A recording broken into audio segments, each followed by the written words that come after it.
The richest man in New York had everything money could buy, except one person who would notice if he came home and never turned on the lights. Ethan Whitmore stood alone behind the glass wall of his penthouse office, 48 floors above Manhattan, watching the city glitter beneath him like a world that belonged to everyone but him.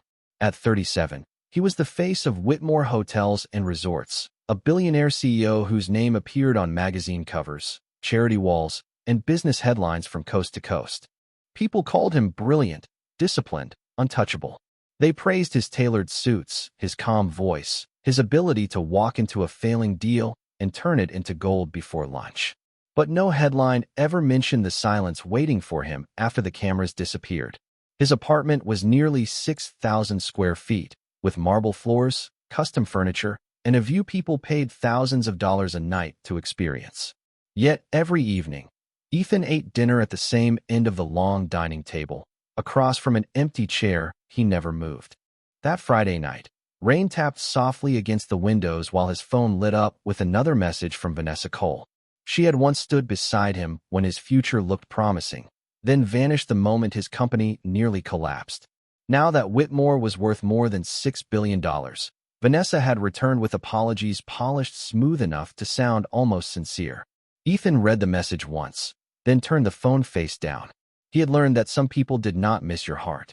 They missed the door your name could open. A knock came at his office door, and his longtime friend, Daniel Pierce, stepped in without waiting for permission. Daniel carried no fear of Ethan's reputation. He had known him before the private jets, before the luxury hotels, before Ethan learned to smile for cameras while trusting no one behind them. "You're still going tonight," Daniel said. Ethan gave a humorless smile. "One final blind date." That was the agreement. Daniel studied him carefully. "It wasn't supposed to be a punishment." "It's not," Ethan replied, reaching for his coat. "It's confirmation." He had agreed to the date only because Daniel insisted there were still women in the world who did not care about money, status, or last names carved into buildings. Ethan no longer believed that. Tonight would prove him right, and after that, he would stop pretending love was anything more than a beautiful word people used when they wanted something. As he stepped into his private elevator, Ethan looked at his reflection in the polished steel doors and whispered, "After tonight, no one gets close again." Across town, Clara Bennett was not standing above the city. She was standing behind a service card on the 23rd floor of the Whitmore Grand Hotel, counting the minutes until the end of her shift and wondering if she had enough gas in her old Honda Civic to make it home without stopping. The hallway smelled faintly of lemon polish and expensive perfume, and somewhere behind one of the gold-numbered doors, guests were laughing over room service that cost more than Clara spent on groceries in a week. She moved quietly, the way hotel employees learned to move when wealthy people wanted comfort without noticing the hands that provided it. At 31, Clara had become very good at being invisible. She changed sheets, folded towels, carried trays, smiled when guests complained, and apologized for things she had not done. Then, when her shift ended, she would cross 3 avenues in worn black shoes, pick up her 6-year-old son Noah from Mrs. Alvarez downstairs, and pretend she was not exhausted when he ran into her arms. That evening, her phone buzzed twice in her apron pocket. The first message was from her landlord, reminding her that rent was already late. The second was from her best friend, Molly, reminding her about the blind date Clara had tried very hard to forget. Clara stopped beside the supply closet and closed her eyes. She had no business going on a date. Not with a refrigerator that held half a gallon of milk, 2 apples, and leftover pasta in a plastic container. Not with a stack of bills on her kitchen counter. Not with Noah needing new sneakers because his toes were starting to press against the front of the old ones. Love felt like something for women who had time to wonder what to wear, not women who checked bank balances before buying cough syrup. When she finally reached her apartment in Queens, the rain had darkened her coat and curled loose strands of hair against her cheeks. Noah was sitting at the small kitchen table, coloring a picture of a house with a bright yellow sun above it. He looked up and smiled like she had brought daylight through the door.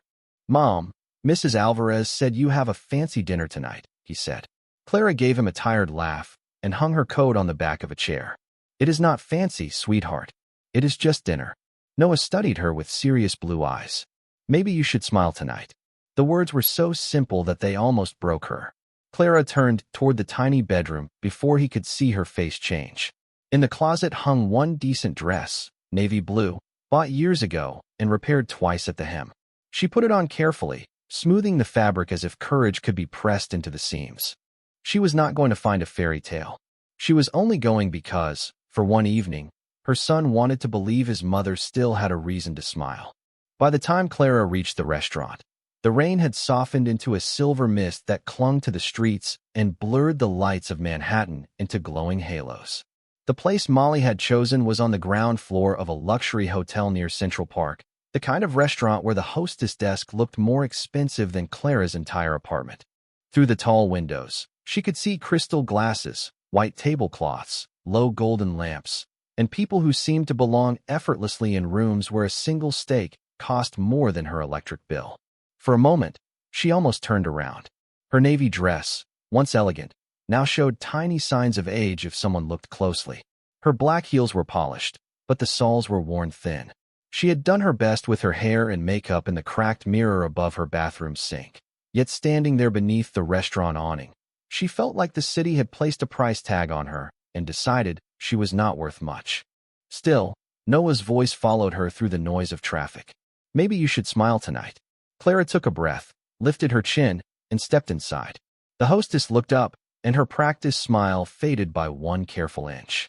"May I help you?" she asked, in a tone that sounded polite enough to deny any insult. "I have a reservation," Clara said. "It should be under Bennett, or maybe under Molly Harper." The hostess glanced at the screen, then at Clara's dress, then back at the screen. "This is a private dining section tonight."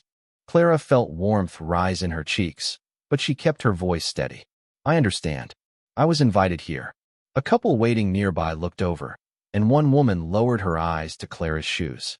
Clara gripped the strap of her small purse. She had been looked at that way before, by landlords, school office workers, and grocery cashiers when her card took too long to approve. But she had promised herself long ago that being short on money would never make her short on dignity. "I may not belong to this room," Clara said quietly, "but I was invited here." From a table near the far window, Ethan Whitmore heard every word.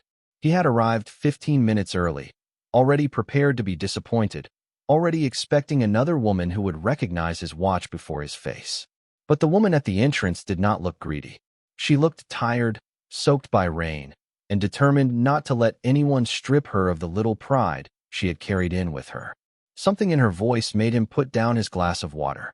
The hostess finally checked the list again, and her expression changed. "Miss Bennett," she said, suddenly softer. "Right this way." Clara followed her through the restaurant, aware of every glance that brushed against her like cold fingertips. When she reached the table, Ethan rose. He was taller than she expected, dressed in a dark suit that fit like it had never known a discount rack, with calm gray eyes that seemed to measure everything without giving much away. Clara offered a small, cautious smile. "You must be Ethan. And you must be Clara," he said. His voice was smooth, reserved, and unreadable. She sat across from him, placing her purse carefully in her lap. For several seconds, neither of them spoke. Then Ethan looked at her with the guarded expression of a man who had already judged the evening before it began. "So," he said, "what are you hoping to get out of tonight?" Clara blinked, surprised by the bluntness. Most people began with small talk, weather, work, safe little lies. Ethan had skipped straight to the wall between them. She could have pretended. She could have smiled and said something charming. Instead, she looked down at her hands, then back at him. "Honestly, I do not know," she said. "I almost did not come. I have a son waiting at home, bills I cannot pay, and no time to pretend I am someone I am not." Ethan's expression shifted, not much, but enough for Clara to notice. "You have a son?" he asked. "Yes," she said. "His name is Noah. He is 6, and before you decide that makes this complicated, I already know it does." Ethan leaned back slightly. He had expected flattery, calculation, maybe a carefully rehearsed story designed to pull sympathy from his pocket. He had not expected honesty sharp enough to cut through the candlelight. Clara reached for her water glass, her fingers steady now. "I am not here looking for someone to fix my life," she said. "I am here because my friend thinks I forgot how to be more than someone's mother." For the first time that evening, Ethan did not have a prepared answer. Ethan studied Clara across the candlelit table, trying to place her in one of the categories life had taught him to trust. There were people who wanted access, people who wanted favors, people who wanted a story to tell their friends, and people who smiled at him as if his last name were already a promise. Clara Bennett fit none of them. She did not lean toward him when the waiter poured sparkling water from a glass bottle. She did not glance at his watch, though it was worth more than most cars parked outside. She did not ask what building he lived in, what kind of car he drove, or whether he came from old money. In fact, after telling him about Noah, she seemed more interested in the breadbasket than in Ethan himself, but not in a greedy way. More like a woman who had rushed from work, skipped dinner, and still felt embarrassed to be hungry in a room full of people who ordered appetizers they barely touched. Ethan asked what she did for a living, careful to keep his voice neutral. Clara gave a small smile. Several things. Housekeeping at a hotel during the day, some evening cleaning jobs when I can get them, and whatever else fits between school pickup and bedtime. Ethan felt his fingers still beside his glass. That sounds exhausting. It is, Clara said simply. But exhaustion is not the worst thing in the world. Feeling useless is worse. He was not used to that kind of answer. Most conversations in his world were polished until they reflected nothing real. People spoke for advantage, laughed for appearance, and apologized only when someone important was watching. Clara spoke like every word had survived something. "Do you enjoy hotel work?" he asked, not revealing that the hotel where she worked carried his name on every linen tag, every elevator wall, every gold-trimmed sign at the entrance. Clara looked around the restaurant before answering. "I enjoy knowing clean sheets can make someone feel safe for one night. I enjoy leaving a room better than I found it. I do not enjoy being treated like part of the furniture." Ethan lowered his gaze for a moment. He had built a company around comfort, luxury, and service, but he could not remember the last time he had wondered how invisible the people providing that comfort felt. "I work in hospitality too," he said. "Management side." Clara nodded, unimpressed in the best possible way. "Then you probably know people can tell a lot about a person by how they treat staff." The words landed softly, but Ethan felt them. He thought of the hostess at the entrance, of his own hesitation before stepping in, of the way he had watched instead of helping. "You notice that?" he asked. "I notice most things," Clara said. "When you do not have much room to make mistakes, you learn to pay attention." The waiter returned with menus bound in leather.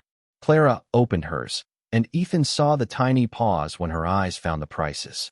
She recovered quickly, but not quickly enough. "Order whatever you like," he said.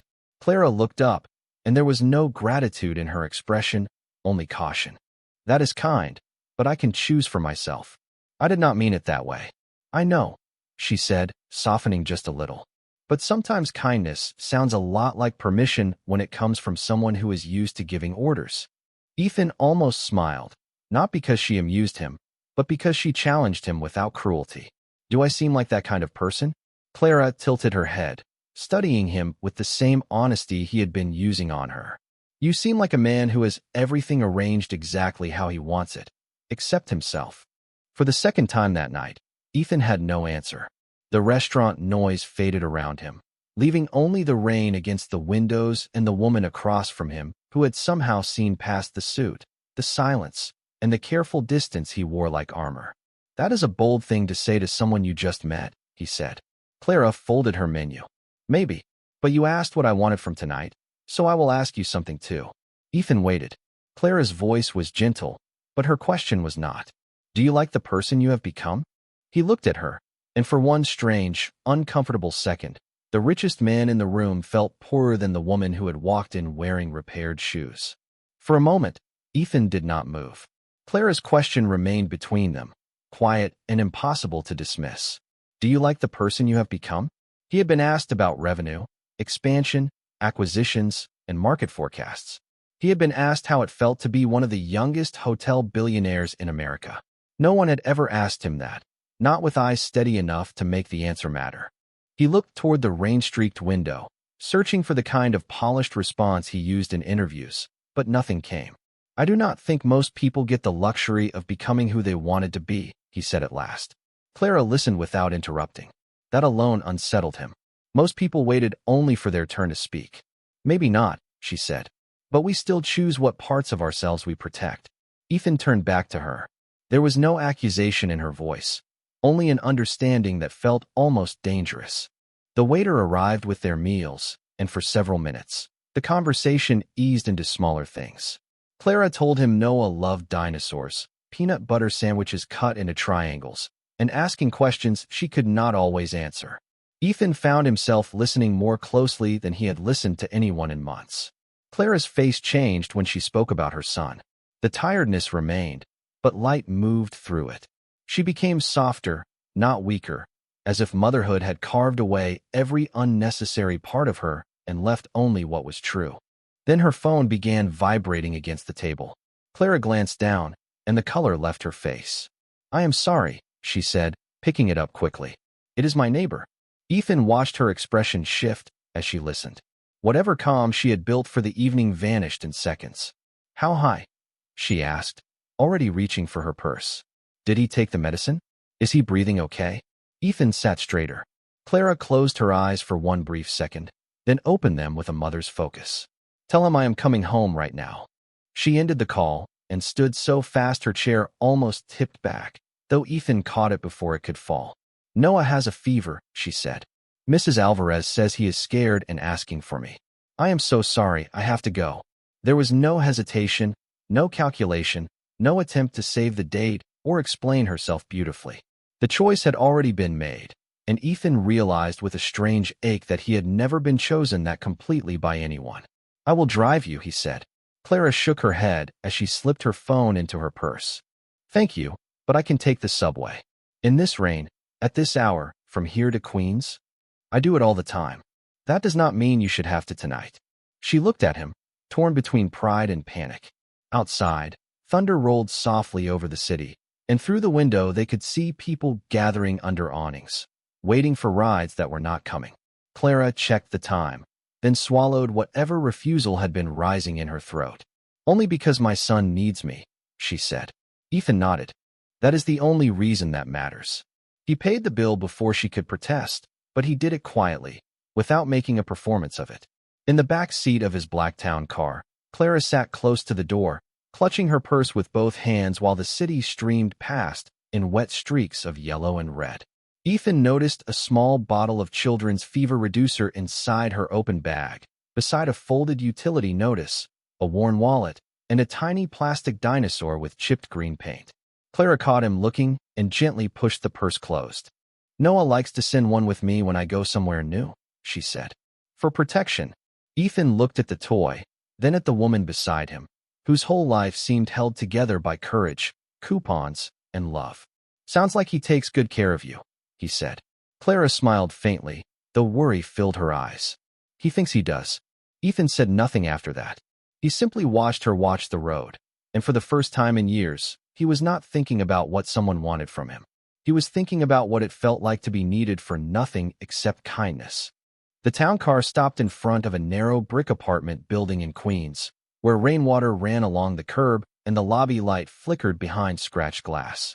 Clara was out of the car almost before the driver could open the door. Ethan followed with the quiet caution of a man stepping into a world he had seen from tinted windows but never truly entered. The building smelled faintly of old paint, laundry detergent, and someone's late dinner warming upstairs. Clara hurried up 3 flights because the elevator was out again, one hand gripping the railing, the other clutching her purse. Ethan climbed behind her without complaint, though the stairwell was narrow and his expensive coat brushed against chipped walls. At apartment 3B, Clara fumbled with her keys, pushed the door open, and immediately became someone different. Not the guarded woman from the restaurant. Not the tired housekeeper from the hotel. She became home. "Noah," she called softly. A small voice answered from the couch. "Mom." Clara crossed the room in seconds and knelt beside her son, pressing the back of her hand to his forehead. Noah was curled under a faded blue blanket, his cheeks warm, his blonde hair damp at the temples, and a plastic cup of water sitting on the crate Clara used as a side table. Mrs. Alvarez, a kind older woman in a purple sweater, stood nearby with worry in her eyes. "He was asking for you, honey," she said. "The fever came up fast, but he has been drinking water." "Thank you," Clara whispered, her voice thick with gratitude. "I am so sorry you had to stay late." "Do not apologize for being a mother, Mrs. Alvarez said, squeezing her shoulder before noticing Ethan near the doorway. Her eyebrows rose slightly, but she said nothing. Clara seemed to remember him then. Ethan, this is my son, Noah. Noah, this is Mr. Ethan. He gave me a ride because of the rain. Noah blinked at him from beneath the blanket. Are you my mom's friend? Ethan, who had faced boardrooms filled with investors and never once stumbled, found himself unable to answer quickly. The apartment was small, maybe 600 square feet, with a kitchen barely wider than a hallway and a living room that held a couch, a tiny table, 2 mismatched chairs, and drawings taped proudly to the wall. There was no marble, no skyline view, no private chef waiting behind a hidden door. Yet something about the room felt more alive than his penthouse ever had. I hope so, Ethan said at last. Noah considered that seriously, then lifted one weak hand from under the blanket. And it was the chipped green dinosaur Ethan had seen in Clara's purse. This one protects her when she goes outside, Noah said. But she came back, so you can hold it now. Clara's eyes softened with embarrassment and love. Sweetheart, Mr. Ethan does not need your dinosaur. Maybe he does, Noah said. Ethan took the toy carefully, as if the child had handed him something priceless. Thank you, Noah. I will take good care of it. Clara moved through the room with practiced urgency, measuring medicine, checking the thermometer, changing the cool cloth on Noah's forehead, and murmuring gentle promises that made the boy's eyelids grow heavy. Ethan stood by the kitchen counter, feeling useless in a way money could not solve.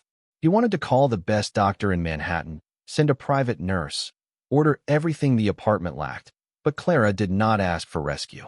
She asked Mrs. Alvarez if she needed help getting downstairs. She asked Noah if his chest felt comfortable. She asked Ethan only if he would mind passing the glass of water. That small request moved him more than any compliment ever had. When Noah finally drifted into a calmer sleep, Clara sat on the edge of the couch and let out a breath she had been holding since the restaurant. Ethan looked around at the repaired lamp, the stack of bills half hidden under a school folder, the child's sneakers by the door with the rubber peeling near the toes. He should have felt pity, but pity seemed too small and too insulting for what Clara had built here. This apartment was not poor in the way his world used the word. It was worn, overworked, and stretched thin, but it was full of evidence that someone was loved every minute of the day. Clara looked up at him, tired and beautiful in a way that had nothing to do with the navy dress. Thank you for driving me, she said. You did not have to come up. Ethan glanced down at the plastic dinosaur resting in his palm. I think I did, he said quietly. And standing in that small Queen's apartment, listening to the rain tap against an old window while a little boy slept safely because his mother was near, Ethan Whitmore felt something unfamiliar settle in his chest. Not desire, not ambition, not victory. It was the ache of realizing he had spent years building places for strangers to feel at home, while never knowing what home felt like himself. The next morning arrived gray and damp, with the kind of tired light that made New York look as if it had not slept either. Clara had managed only 3 hours of rest, curled awkwardly in the chair beside Noah's couch, while he slept with one hand wrapped around the edge of her sleeve. By sunrise, his fever had gone down, and Mrs. Alvarez promised to stay with him until Clara finished her shift. Clara hated leaving him, but missing work meant losing money she did not have, and losing money meant choosing which bill could wait another week. She kissed Noah's forehead, tucked the faded blue blanket under his chin, and whispered that she would be back as soon as she could. On the subway ride into Manhattan, she told herself not to think about Ethan. She told herself he had been kind, nothing more.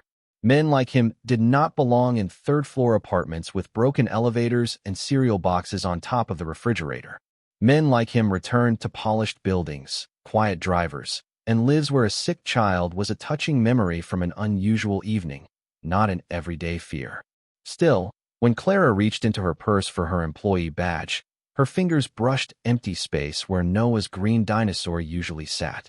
She froze, then remembered Ethan holding it so carefully in his palm. Against her better judgment, she smiled.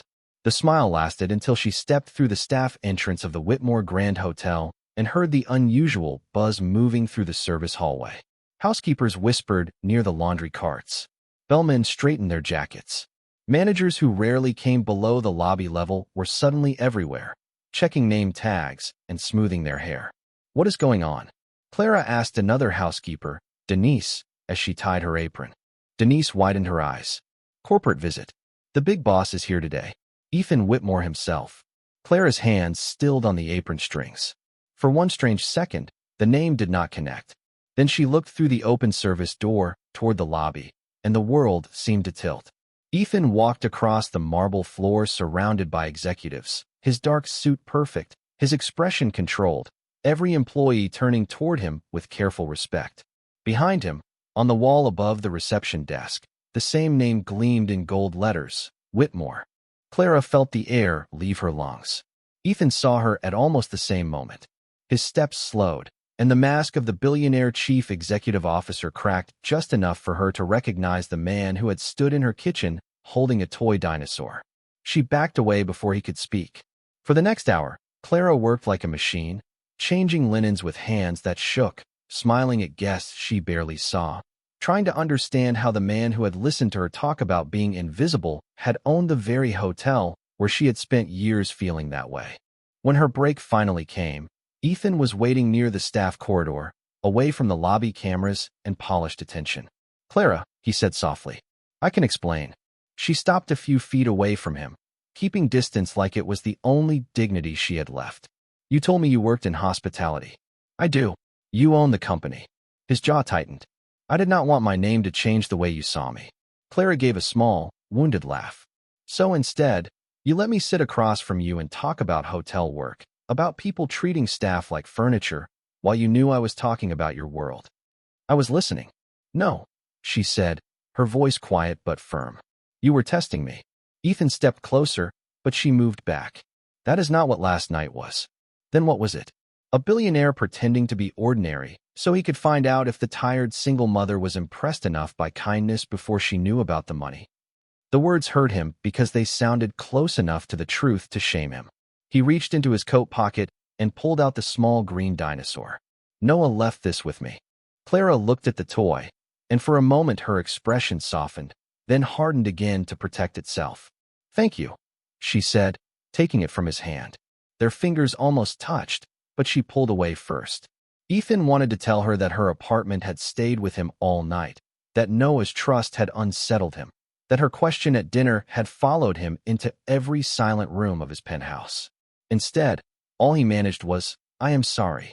Clara held the dinosaur against her palm. Sorry is not the same as honest.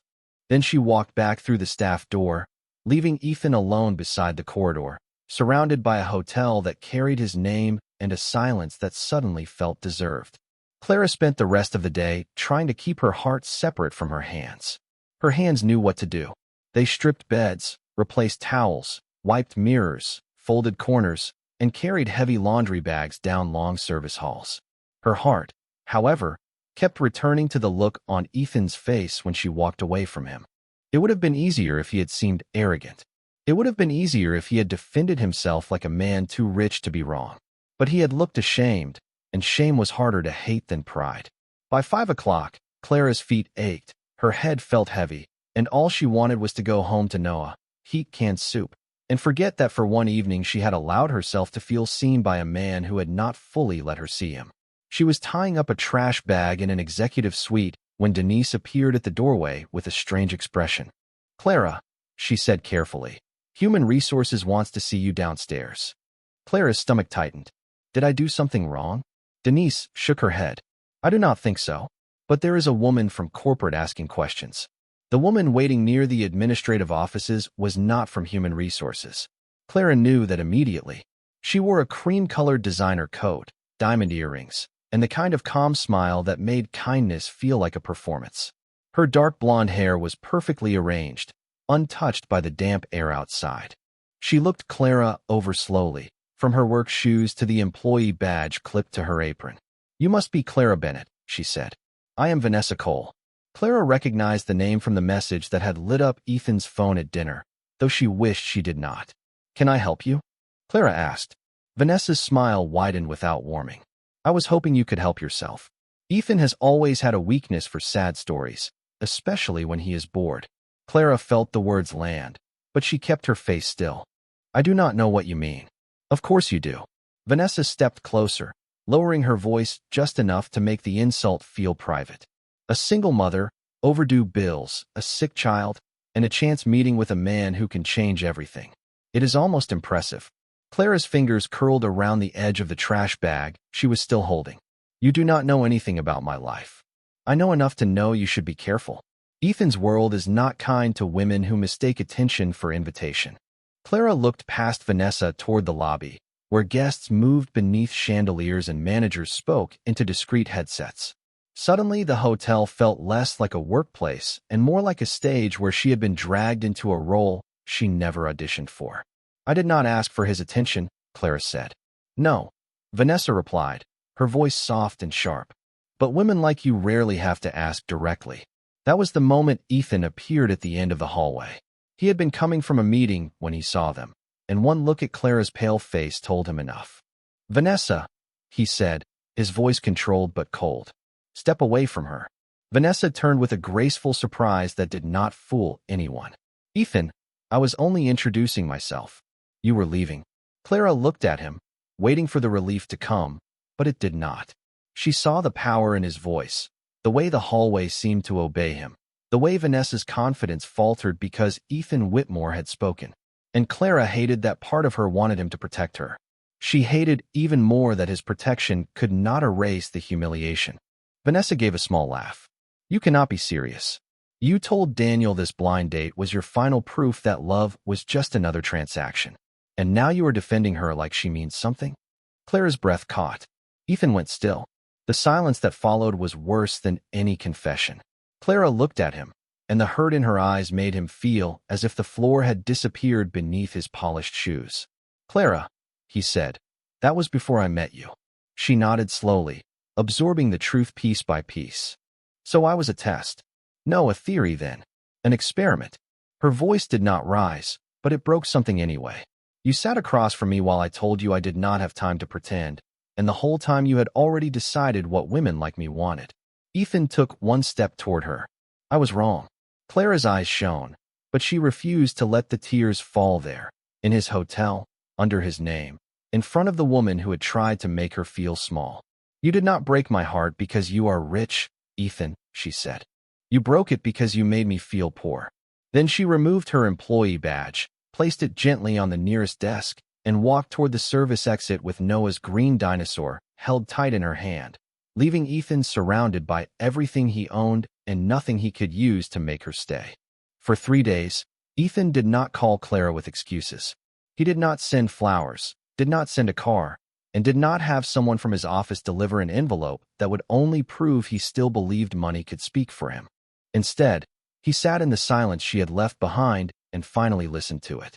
He replayed every moment, not as the wounded man who had been misunderstood, but as the man who had allowed a woman with nothing to prove to be treated like she had everything to explain. On Monday morning, Ethan walked into the largest conference room at Whitmore headquarters, where board members, public relations directors, and senior executives waited to discuss the annual charity gala.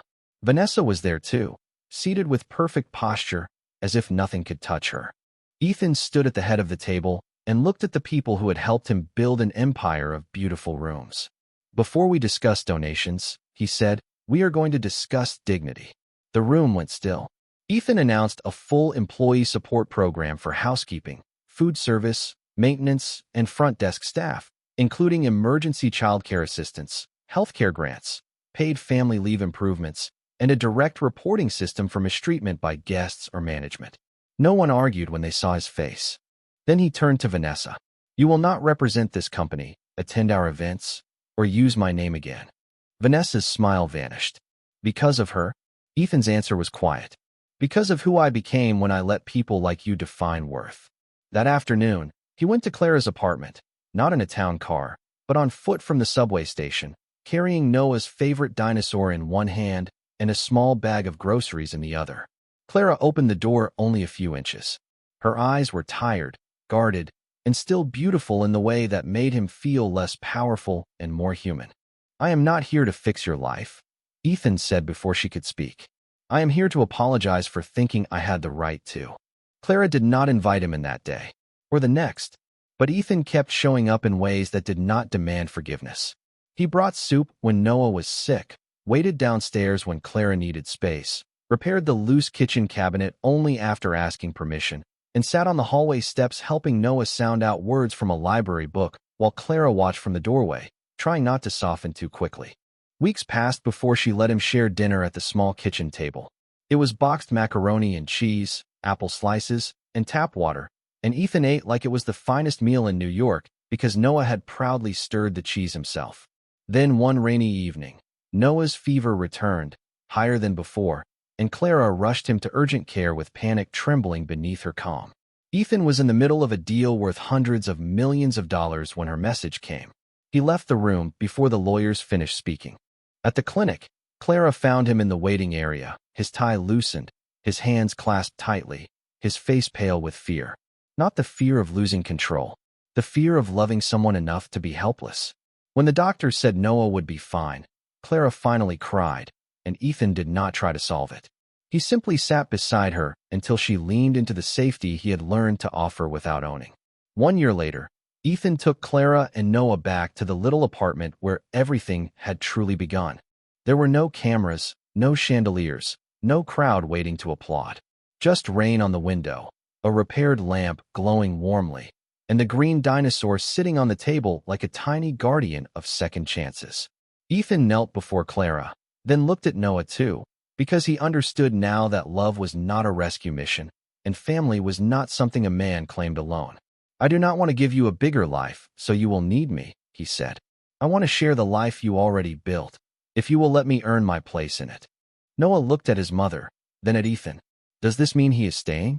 Clara smiled through tears, and for the first time, Ethan saw no fear in her eyes. Only choice, only trust, only home. Ethan held out his hand to both of them and whispered, "Only if both of you let me."